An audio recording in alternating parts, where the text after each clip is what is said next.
The hospital at night always gave me a weird feeling. It wasn't fear, but a kind of discomfort that I couldn't quite explain. When I started my shift, the pneumonia ward was quieter than usual.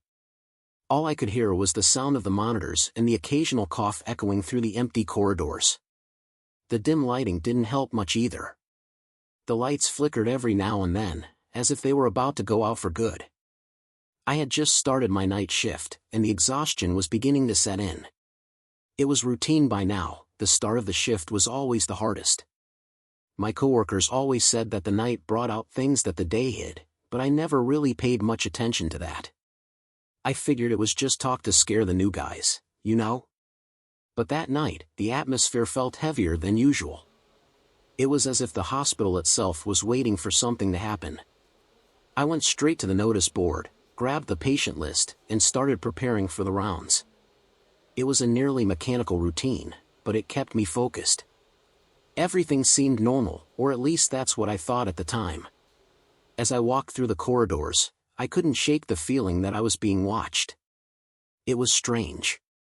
Something in the air told me that this night wouldn't be like the others. After straightening up a few things in the nursing station, I grabbed my chart and started the rounds. The first stop was room 302. I was already familiar with the patient, an elderly man who had been admitted for several weeks with a severe case of pneumonia. The guy could barely get out of bed, let alone wander around, so I figured it would be just another quick check. When I opened the door, I took a quick look around the room and, nothing. The bed was empty. The first thing I thought was that maybe he had gone to the bathroom, but the door was ajar, and I could see that the bathroom was empty too. I stood there for a few seconds, trying to make sense of what was happening. The guy didn't have the strength to walk around, so how the hell wasn't he there? The next step was to check the ward. Maybe he had gone to ask another nurse for help, or he was delirious and wandered off aimlessly. The feeling that something was wrong kept growing. As I walked through the corridors, every shadow, every sound seemed more sinister than usual. The hospital, which was already naturally eerie at night, felt even stranger. Then, as I passed by the exit of room 302, I saw a shadow at the end of the corridor. It looked like a person, but I couldn't make out any details. It was just standing there, motionless. My heart skipped a beat, and without thinking much, I started walking towards it. Maybe it's him, I thought, but the closer I got, the stronger that feeling of unease grew. The shadow began to move before I even got close. It seemed to float, moving with a speed that didn't match someone debilitated by illness. Instinctively, I began to follow. It wasn't a conscious choice, it was as if something was pulling me forward. It didn't make sense, but I felt compelled to find out what was happening. It turned at the end of the corridor and went up the stairs. The light above them flickered, casting grotesque shadows on the walls. I hesitated for a second but ended up following. Each step I took felt more difficult than the last, as if the air was getting denser, heavier. The hospital, somehow, seemed different. Colder, darker. As if something old and unresolved had awakened. When I reached the floor above, the corridor was empty, except for a window at the end, open. The cold night wind was coming through it, sharp and eerie. That's when I saw it again. The shadow was right there, by the window. Before I could say anything, it moved in a way I'll never forget. It threw itself out the window, disappearing into the darkness outside. My feet froze to the ground, my stomach twisted into a knot. I ran to the window, adrenaline pushing me, but when I looked out, there was nothing. Nothing but the darkness outside and the howling wind. My heart was racing, and I couldn't understand what I had just witnessed. I felt a chill down my spine, like I had just crossed an invisible line, a boundary I was never meant to cross. I knew I had to go back to room 302. Someone had to know what happened, even if I had no idea how to explain it. But part of me already knew that this story was far from over. My heart was still racing as I descended the stairs back down. It felt like I was in another world, like that hospital, where I had worked so many nights, was now a completely unfamiliar place, full of secrets I wasn't supposed to uncover. Every step I took made the floor creak in a way I had never noticed before. It was as if the hospital was alive, breathing around me, and the presence of that shadow was still lingering in the air.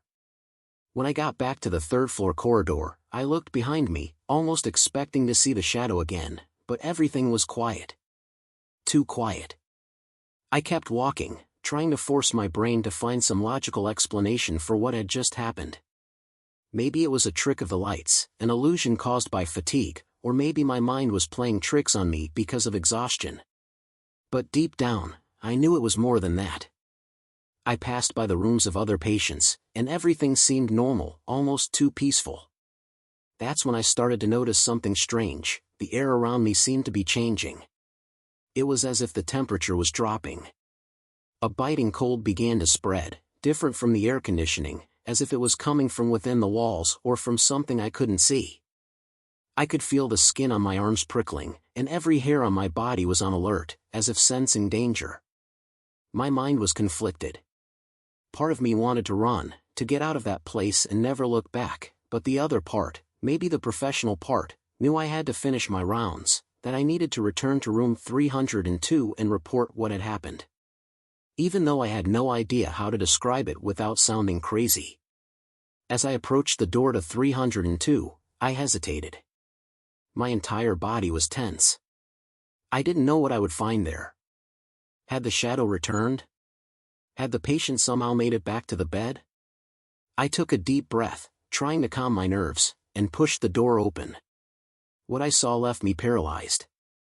The patient, the same one I had just seen disappear into a shadow and throw himself out of a window, was there, lying in bed, breathing with difficulty but clearly asleep. I couldn't believe it.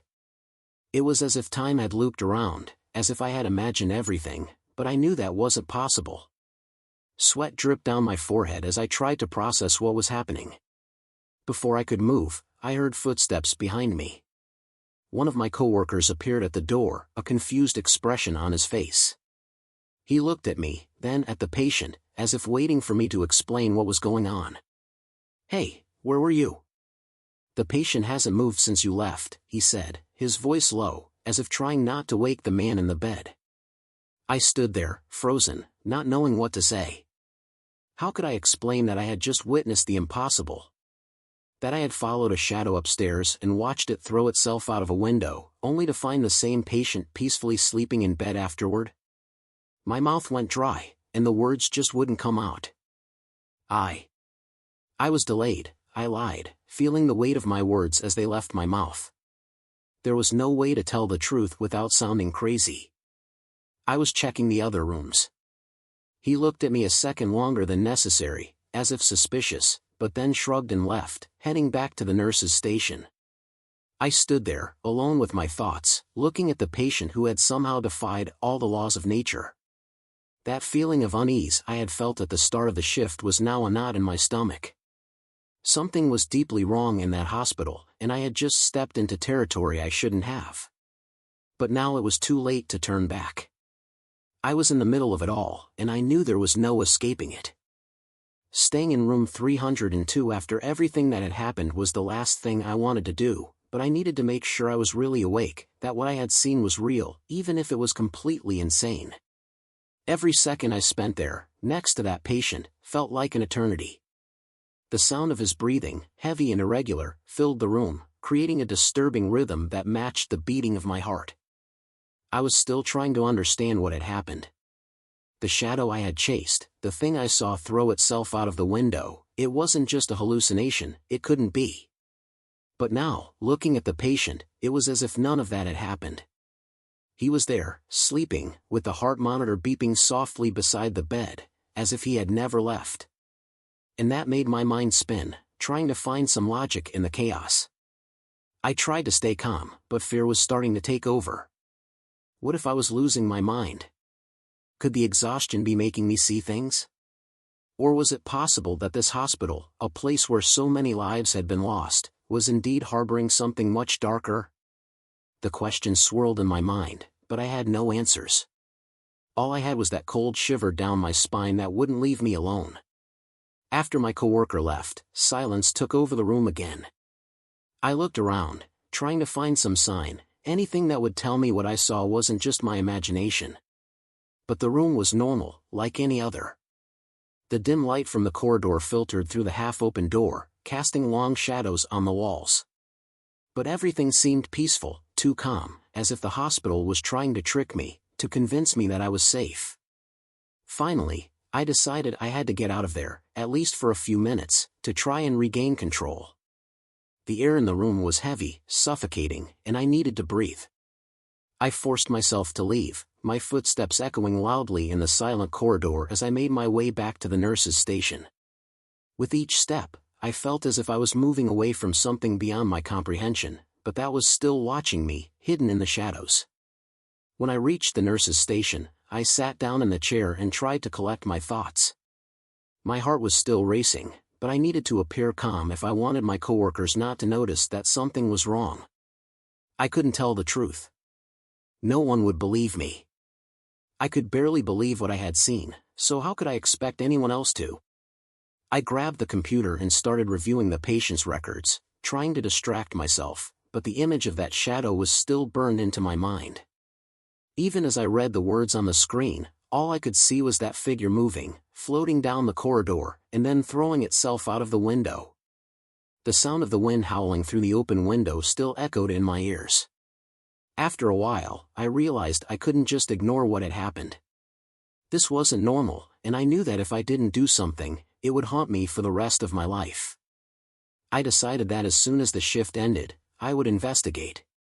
I needed to understand what was happening in that hospital, what was trapped there, between life and death. And, more importantly, why I was the one chosen to witness it. But for now, all I could do was wait. The shift still had a few hours to go, and I knew those would be the longest hours of my life. I tried to return to the routine, finish the rounds, check on the other patients. But inside, I was falling apart, torn between the need to act and the fear of what I might discover. I knew the night wasn't over yet, and that whatever was happening there was far from finished. When the shift finally ended, I felt a mix of relief and fear. Part of me just wanted to run out of that hospital and never come back, but another part, the part that needed to understand, that needed answers, kept me there. The corridors were emptier than before, and the silence of the early morning was still heavy, almost suffocating. That feeling of being watched hadn't left me, and every step I took seemed to pull me deeper into a mystery I wasn't prepared to face. After changing clothes in the locker room, I found myself sitting in the car in the parking lot, my hands trembling slightly as I turned the key in the ignition. The engine hummed softly, but I was still caught up in the events of the night. Room 302, the shadow, the patient who somehow was in two places at once. None of it made sense. But something inside me knew there was more to uncover, something the hospital didn't want me to see. Not knowing exactly what to look for, I started sifting through the hospital's old records. I needed to understand what had happened there, in that room, and why things had started to get so strange during that shift. I found a small digital file that seemed to contain records of old incidents, things that wouldn't normally be in the regular patient files. That's when I found something that sent chills down my spine. An old note, from a few years back, described an incident that happened exactly in room 302. A patient, an elderly man with pneumonia, had thrown himself out of the window of the upper floor, desperate and hopeless. He didn't survive the fall and died instantly. The note said that since then, some staff members had reported seeing a shadow in the corridors, especially during the night shift. But the reports had been dismissed as superstition, something tired nurses made up to fill the emptiness of the late hours. Suddenly, everything started to make sense in a horrifying way. The shadow I saw, the missing patient who somehow was back in bed, was the manifestation of something that hadn't found peace. That man who jumped from the window was trapped, reliving his final moment, stuck in a cycle of despair that repeated night after night. And that night, I was the only one to witness his suffering.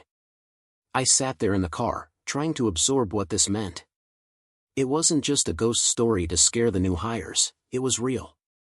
And somehow, the hospital still held the memories of that desperate act, as if the corridors and walls had absorbed the pain and madness of that patient. I felt a shiver pass through me as I realized I had crossed an invisible line, witnessed something that shouldn't be seen by the living. I decided I couldn't tell anyone. Who would believe me? They'd say it was exhaustion, that I was hallucinating. But I knew the truth, and it was more terrifying than anything I could imagine. That hospital, a place that was supposed to be a refuge for the sick, was harboring something much darker, a presence that couldn't be ignored. As I drove home, the sun began to rise on the horizon, painting the sky with soft hues of pink and orange. The world outside seemed so normal, so distant from the nightmare I had lived. But I knew that deep in those dark corridors, that shadow was still there, waiting, reliving its last moment of despair. And somehow, I would be stuck with it, the memory of that night haunting me forever. I knew I would never see that hospital the same way again. And worse, I knew that if anything else happened during the night, I would be the first to know.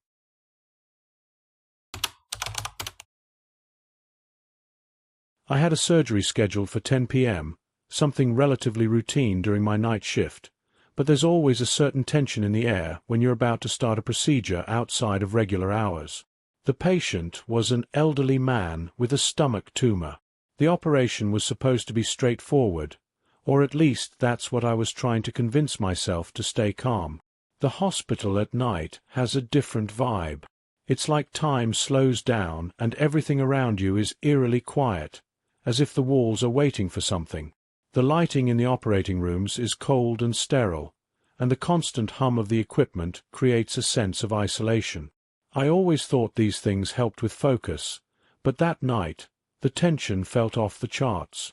As I prepared the instruments and reviewed the charts, there was something oddly off about the atmosphere. There was a dampness in the air that didn't seem right, and a nagging feeling that something was about to happen. The team was composed and quiet, each immersed in their task, but I couldn't shake the feeling that something was wrong. The patient was placed on the operating table, and the anesthesiologist did his job while I double-checked the surgical plan. The lights above the table flickered slightly, which didn't help ease the tension. But the surgery began, and I was focused on every move, every incision, every adjustment. The tumor was located, and up to that point, everything seemed to be going as expected. As time went on, the silence in the room was only broken by the sounds of the monitors and the low conversations among the team. The surgery was proceeding smoothly, until an unexpected moment of terror occurred. I was completely absorbed in the procedure when suddenly the heart monitor started beeping frantically. The patient suffered a cardiac arrest, and chaos erupted instantly. As we tried to stabilize the patient, something inside me started to churn. There was something strangely unsettling, an indescribable feeling that something was about to happen. And that's when I looked at the operating table and saw something I never expected. That moment was one of the worst I've ever experienced. The heart monitor started beeping frantically, and my own heart raced in response. The patient was suddenly lifeless, and chaos took over the room. The team sprang into action, starting the resuscitation efforts, but everything felt like a blur of adrenaline and panic. I focused on every move, trying to stay calm and ensure everything was being done correctly. The chest compressions were quick and rhythmic, and I was coordinating with the team to make sure everything was timed right. The tension in the room was palpable. I couldn't take my eyes off the patient, watching every sign, every reaction. Then, while we struggled to bring the patient back, I saw something that made me freeze. I looked at the operating table and, to my utter disbelief, saw a shadow moving slowly towards the patient. It was a dark shadow, with a vaguely humanoid shape, as if it had stepped out of a nightmare. It seemed to stretch and contort, trying to pull the patient off the table. I blinked several times, trying to believe what I was seeing. At first, I thought it was just an illusion caused by the stress and dim light in the room. But the shadow remained, moving with a disturbing slowness, as if feeding off the situation. The cold shiver down my spine was indescribable. I knew I had to focus on the resuscitation, but it was impossible to ignore what my eyes were taking in. The shadow seemed almost to have a physical presence, a force trying to pull the patient off the table. I heard a colleague shouting orders and instructions, but all I could think about was how that thing was moving with a sinister intent. The sense of hopelessness was overwhelming, and I wondered if the patient would escape from that invisible, malevolent force. Despite the terror I was feeling, I managed to stay calm and continue the resuscitation efforts. Each compression on the patient's chest felt like a Herculean task, as if I were fighting against something more than just a stopping heart. Finally, after what felt like an eternity of struggle, the heart monitor began showing signs of activity, and the patient started breathing again, though still with difficulty. The shadow disappeared as suddenly as it had appeared. As the patient was stabilized and the surgery continued, I looked around, expecting to see something, any sign that what I had witnessed was real. But the room was back to normal, and the team seemed oblivious to anything beyond the medical situation. However, the image of that shadow was etched in my mind, and I couldn't shake the feeling that something sinister had manifested at that critical moment. After the surgery ended and the patient was finally stabilized, the operating room seemed to be in a state of silent shock. I was exhausted, but the fact that I managed to save the patient's life brought a momentary relief. However, the image of that shadow was still vivid in my mind. The feeling that something terrible had happened was impossible to ignore. I left the operating room, trying to regain my composure and process what I had just experienced. In the hallway, the artificial light seemed colder and more distant, and each step echoed with a sinister quality. I passed the reception and the staff lounge, but the weight of what had happened clung to me with every movement. The feeling of being watched didn't leave me, and the environment felt charged with an invisible tension. When I reached the locker room, I changed clothes, but the vision of the shadow wouldn't leave me alone. I tried to rationalize what I had seen, thinking about how stress and darkness might have played tricks on my mind. But no matter how hard I tried to convince myself it was just a hallucination, a part of me knew it wasn't that simple. The shadow seemed to have a presence, an intentionality that didn't fit a reasonable explanation. I returned to the nursing station, where my colleagues were discussing the progress of the shift and the day's cases. I joined them, but my mind was elsewhere. I wondered if I should tell someone, but quickly dismissed the idea. What I had seen was so out of the ordinary, so inexplicable, that I feared being considered insane. My colleagues were busy, and I didn't want my vision to be mistaken for a delusion caused by stress. As I moved through the nursing station, the silence was overwhelming, and I found myself revisiting every detail of the night. The shadow seemed to be infiltrating my thoughts, and the fear I felt was turning into a constant worry. I couldn't understand why something like this would have happened or what it meant. The hospital seemed shrouded in an aura of mystery, as if hiding secrets that shouldn't be revealed. I reached the point where I decided I needed to check on the patient again. I went to his room, where he was being monitored. He was there, lying peacefully, with stable vital signs and a serene expression. Seeing him brought brief relief, but also made me question the reality of what I had witnessed. How could something so bizarre have occurred during such a critical moment, and why were there no signs of anything abnormal now? Restlessness grew inside me. Every time I looked at the patient, I wondered if there was something I should have done differently, or if there was any truth behind that shadow. The night seemed endless, and the feeling of being watched continued to torment me. I knew something was wrong, but the answers eluded me, hidden somewhere between reason and the supernatural. As the shift approached its end, I found myself caught between the need to understand the inexplicable and the fear of confronting a truth that might be far more disturbing than I was prepared to face.